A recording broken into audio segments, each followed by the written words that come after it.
Awesome. All right. Welcome back to the Retentionist podcast. I've got Patrick from Shop Mask here. Patrick, why don't you introduce yourself to everyone, man? Yeah, hi everybody. My name is Patrick. I am the co-founder of MASC and shopmask.com. We are a men's skincare and grooming product store here in Vancouver and of course online. So we sell different brands from all over the world, different products from skincare, hair care, body care, fragrances, sort of everything self-care. And we've been doing that since 2007, so celebrating 18 years this year. We started with our brick and mortar store, and then within 6 months, started our online store at that time as well. So we kind of wanted to be able to, since we weren't going to be physically in every city in Canada, we wanted to at least have people able to access our products across the country. And the idea was just that we wanted to have all of these great products that were available for men or becoming available over the years all in one location. So you didn't have to get it directly from each brand. You could find everything that you needed for your self-care routine to everything to make you feel more confident in life, all in one spot and providing really sort of non-pressure sales, just more finding the right solutions for people's problems. That's pretty much it in a nutshell, I would say.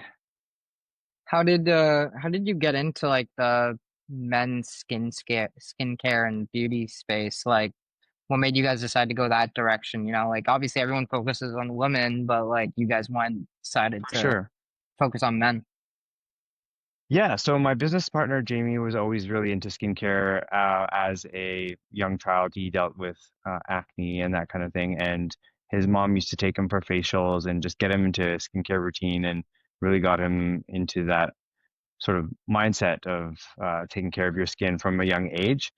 And we both had gone to business school, Bachelor of Commerce in Entrepreneurial Management separately before we even met. And so we both had this idea of having a business at some point, but we just didn't have the idea yet. And as most businesses do, they come from, uh, finding a solution to the problem that you may be having. So we were realizing, as we looked through Men's Health or GQ, just different magazines as men's brands Mhm. were emerging, there was some cool brands out there, but they were just hard to find, or they were just in the US, or just not easy to access. And if you did find a men's skincare brand, say if you were here in Vancouver, you would have to go into a woman's store and find one shelf of men's stuff and ask them any questions. They won't have any answers for you really because they don't really have experience shaving or dealing with the beard, that kind of thing. Or if you went into a department store, then you'd kind of have to choose and go brand by brand. And each brand obviously wants to sell you their entire lineup. So it's not really that lower sales pressure tactics that we wanted. We wanted to be having a warm, sort of welcoming, unintimidating environment, both in store and online.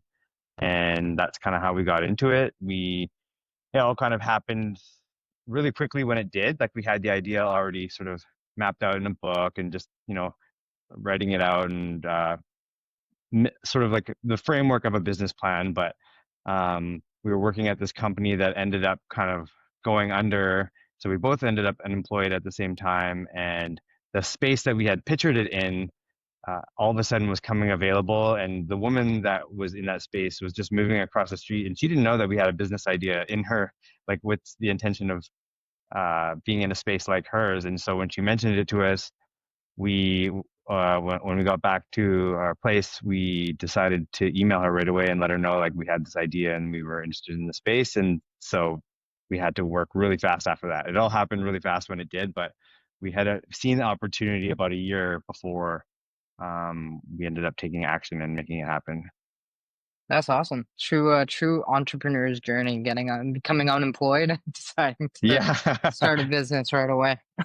Well, it's Um, always yeah, it's always a risk to start a business, and so if you can already eliminate, I mean, if you already don't have that safety blanket anymore, you just kind of have like nothing to lose. It's like now you can just kind of focus completely on this, and you're not sort of like half one foot in, one foot out kind of thing. You're just all yeah, in kind of thing.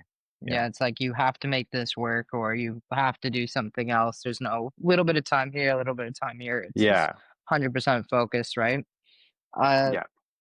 how did how do you guys approach marketing for a men's beauty, maybe not a men's beauty brand, but like, you're a brand in yourself selling other people's brands to an extent. Um, how do you guys market yourselves, and what do you think you do differently than maybe a lot of the other beauty brands that are focused on women, which is obviously the vast majority of the market, and how they do things differently? Yeah, I think we focus on one aspect is just that problem and the solution. It's not so much um, that sort of fluffy aesthetics for everything that you might find in the women's space, and Mhm. it's not so much like um, I don't know. There's a lot of, say, TikTok influencers and that sort of thing that are like, the latest makeup or the latest like it's not so much like that. It's really just I would say word of mouth is very strong in, the men's grooming industry. So like a friend will tell a friend will tell a friend, and they really rely on each other's recommendations. And I think it's just, yeah, coming at it with a relatable, um, functional, problem solution based, and then also just showing, that relation to whatever their lifestyle may be. So, um, kind of putting up a mirror to what it's like to be in the business world, or being a guy that's active, a guy that likes to go out hiking, all of these different lifestyles that someone might relate to that would still require some sort of self-care to keep them going, keep them confident. And so we're all about supporting that and trying to show like little glimpses of each of those. I think is what we try to do, try to make it relatable. And we also like to talk about the products like as if we're in the store so that people who aren't in Vancouver, as I mentioned, can feel like they're getting that one-on-one experience. Because when people come into the store, it's like I said, an unintimidating environment, so they can ask those maybe personal questions or questions I don't feel comfortable talking about with just any random person about whatever part of their routine could be. Could be thinning hair, could be ingrown hairs from shaving, all that kind of thing. These are questions that people can come up and ask us about, and we'll ask them questions right back to try to figure out what aspects of their routine maybe they could improve upon, or what they're doing wrong, what they could maybe do at a different time or before or after something else. So we really, yeah, we're really engaged in finding the right products and the right solutions for people, as opposed to just the latest trend and the latest for every product. So really trying to build these strong, personalized rituals for each person, and that's what I love about having so many different brands. Is we're not just pushing one brand to everyone and being like, some brands could be good for everyone, but I do like that we have the choice for so many people, and there's a sort of choose your own adventure. And if you're bored of something, you want to try something different, then we have that option. Yeah, no, makes complete sense. And obviously the beauty space, the skin care space, LTV is kind of the name of the game. Customer retention is the name of the game. It's expensive to acquire a customer in the first place, and so you obviously want to retain them longer term. What are the different strategies that you guys are undertaking right now to uh, optimize for customer retention? Yeah, so I would say for customer retention, we since day one, it's for one about applying. Yeah, for customer retention, I would say since day one, one of our biggest things is customer service. So providing a good customer service experience is paramount for us. So ensuring that we are providing them a great experience if they reach out on our online chat, if they reach out over the phone, if they email us, or if they come in the store. You want to just really provide that personal touch and help them out as much as you can. When we are packing up an order, we have actually, I have them here in front of me. We have these little postcards here. We write a little handwritten note in here. we actually have a QR code here so that they can download the app after as well. But we sign each note, and then we include samples for sort of maybe products that they could add on to their routine or just try out as well. So they get that personal experience as they open their box as well. And we're always, you know, anyone that's part of the loyalty program is big for us as well. So as people continue to spend and stay with us, then they earn points and they can redeem those for credits for future purchases. They can also, as part of being a subscriber, you also get access to different gift with purchases that people that are not part of that will never know about. So we definitely, yeah, show the value in our customers by all these, yeah, different tools. And we like when I say customer service, it's we also have like relationships with these customers. Some customers, look in Shopify, and we didn't always have Shopify, so some of these customers are even we've had them for even longer, but you'll look and you'll be like, Yeah. okay, well, this is their 100th order. Like it's crazy to see some of these big numbers now. And these customers, maybe eventually one day we end up seeing them, they come in store, but they could live across the country, but their names, like you recognize their names, you see them over and over and you start to know what they like. Um, and the customers that come in store, it's the same thing. Except for you get to have that sort of one-on-one interaction, but I think they're both one and the same. Some of the reviews that we get online are just that people are so surprised by the personal touch that they get with their orders. And also, we never leave an order just like sitting there and we're like, okay, well, we'll get to that tomorrow. It's like when an order comes in, we pack up that order and Canada Post will pick up sort of mid-afternoon, and that's the cutoff. So all orders are promptly packed immediately Uh-huh. and getting ready to get out as soon as possible. So we want to make the experience as fast as possible. We also have in a same day option from a company called Trexity here in Vancouver, and people can order up into a certain point and get it same day as well. So lots of different options for added value for people. So basically, great customer service, support, personalization to an extent is kind of the Yeah. foundation that you guys have built this on, right? I'm a guy, I'm Hmm. not sure what I need. I'm not, I have a million questions. I maybe haven't looked into skincare in the past, whatever the thing is. And you guys kind of come along, oh, all my information's here. I can ask them questions. They'll engage with me. A lot of skincare products, these are expensive things, 50, 60, $70. Some of those products are even more. Uh, and so, I want to make sure I'm making the right decision. And then, if I'm going on vacation tomorrow and I need my sunscreen, same day delivery, or if I'm going on vacation next week and I need sunscreen that isn't going to make my face all oily and, just showing all the white streaks and everything. Okay, perfect. Yeah. I know I can get it. I know you guys will expedite that shipping and get it to me as quickly as I can. So everything all makes sense from that perspective. Now, I do like you guys, and I want you guys want me coming back over and over and over and over again. You have your loyalty program, you obviously do email, you have the mobile app. Let's start on the loyalty program side of things. How did you get?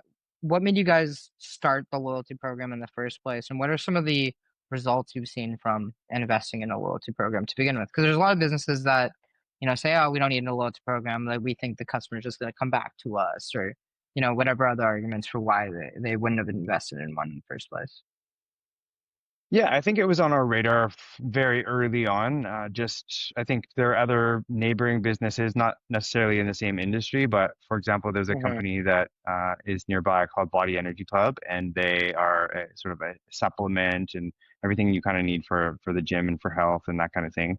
And they had a rewards program, and I know for our own experience that kept us kind of loyal because we knew we also knew their face and we were loyal in that way. But then also now we're getting rewarded for sticking to them, and you see that you get credits and you can use that and apply and get good discounts. And so I don't know, it's a rewarding feeling, and you are also getting to see like tangible results for your loyalty. And so I think we wanted to provide that to our customers.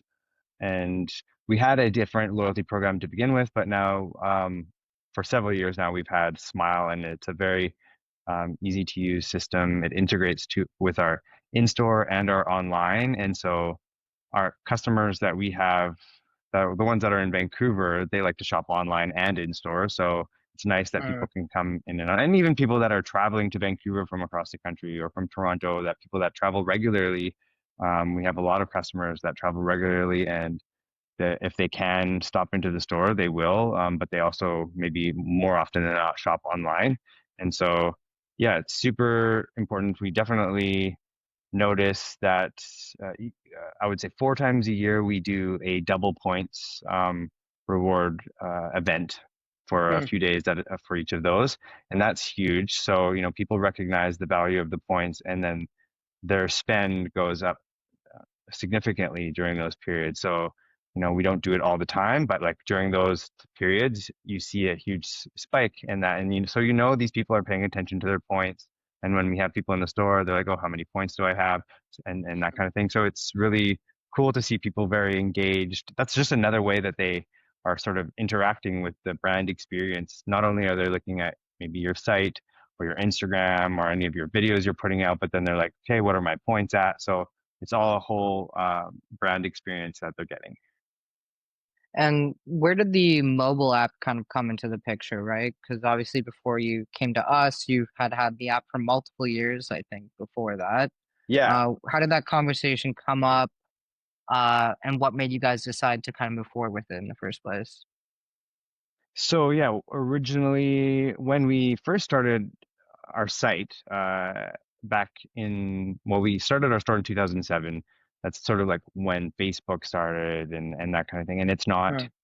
it wasn't, online shopping was not that prevalent then, I would say. A lot of people were still nervous, and some people Yeah. were already shopping online, but a lot of people were just like, I'm not so sure. And like, if we were a new company, we wanted to alleviate those concerns by our videos very early on, and then putting a face to the name and having it as an option. And so we were trying to always stay ahead of the curve or stay current with the trends. And so obviously when apps came about, we wanted to get on that. We didn't get on right away because I think at first having an app seemed very daunting. Like, how can we just create this like Hmm.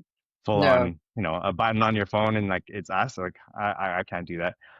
But at a certain point, we were with TapCart for a while, and with TapCart, it was great to have an app, and it was, we could do certain things with it that was new to us. But the downside was that there was a lot of functionality that we had on our site that we couldn't use because it was just completely separate, or you had to be on enterprise level of TapCart, and Hmm. so we were going to have to spend a bunch more money to use functionality that we already had on our site, and so that was kind of frustrating.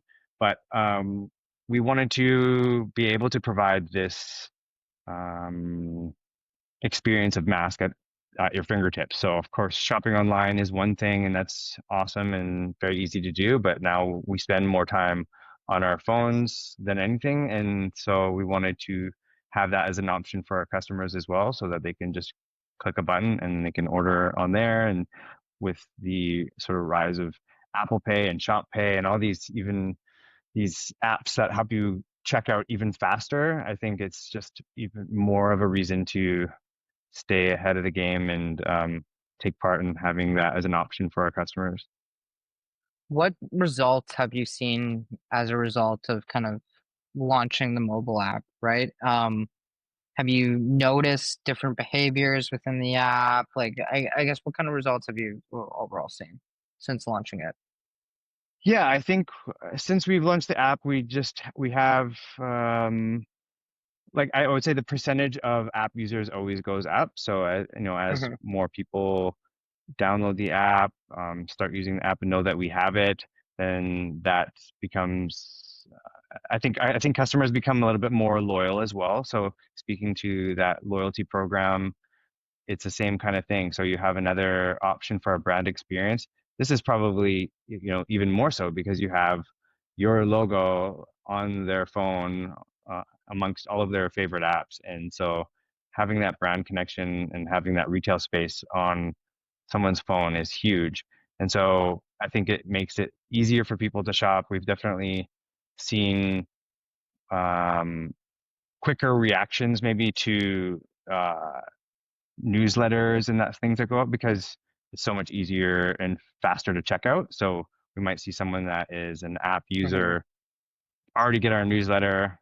They click on the link, takes them to the app, and then they check out much quicker than someone that maybe has to go to their computer and do it that way. So I think we've seen things like that, quicker checkout, more frequent purchases, and just constantly growing our app base. And what about you guys? What about push notifications of the channel? How are you guys using that right now? I think we could do better with push notifications. We've used it mostly for promotions. So definitely when we do the double points events, we definitely use it during those times, or if we have a gift with purchase. Um, I think we will, as we're going into the fall and the holiday season, we plan to have more of a strategy for using it more frequently. I think for the longest time and up until right now, I think there's just always that something in the back of my mind that I feel like I don't want to bother someone in a way, because it's like a No. little bit more direct than an email. Like it's like a notification that someone's getting, and so you want to make sure that there's value there. And so I think there's just a delicate balance of that. But then also, the person has already downloaded their app. They want to be notified. They want to have these interactions with you. So it's just a matter of making it easier and integrated with the rest of the strategy so it doesn't feel like just one more thing that you have to do. So, there's so many things that you have to do these days between newsletters and posts and that kind of thing. So I think that as Yeah. long as you have your push notification kind of integrated with all of that, then it shouldn't feel like one more thing to do. If you were talking to any brand owners that were, in a similar space, doesn't matter if it's men's skincare or skincare in general, or just like in an industry where retention is key, right? And there's so many. What would you say are kind of like your best practices that they should kind of take away from this entire conversation if they want to like make sure that they're, they want to be in business for what are you guys 18 years in now, basically more or Yeah. less at this point. So, they want to have that same success. They want to be in it long term. They want to continue to grow the business. What are those some of those best practices? I think you just have to really like respect your customers and be really passionate about providing them the best services possible. And that come under that umbrella comes, making your site or the app the most like seamless experience because that can create frustration for them that you don't want. It's just like imagine a physical store and then you create all these Hmm. obstacles at the doorway as they're coming in and it's just like they're going to be like, "Ah, never mind, I'm just going to leave." So I think as seamless as you can make their experience from getting to your site or getting onto your app, the better. And then quick response times for queries and questions on the chat feature or on emails. Like these people are choosing you out of any, thousands and thousands of sites that they could be shopping from. So Hmm. really respect that, respond to them really quickly, provide them with recommendations, educate them, listen to them, ask them questions, and really know that they're going to be your best teachers. So whatever they're needing or whatever they're frustrated with, pay attention to it and adapt as much as possible. And yeah, just really kind of put yourself in their shoes. Even just when I'm talking about packing an order and never just leaving it there, that's just an example of something where you got to always think about the customer and providing the best experience possible. And that sometimes is about speed as well. Think just constantly improving, constantly evolving, and never just settling with status quo. Like, okay, cool, we got an order, so we're obviously doing good, and let's just leave it at that. Like, you just gotta. There's always something to do. Awesome, Patrick. Thank you so much for doing this, man. I really appreciate it. Yeah, it's my pleasure. Thanks for having me.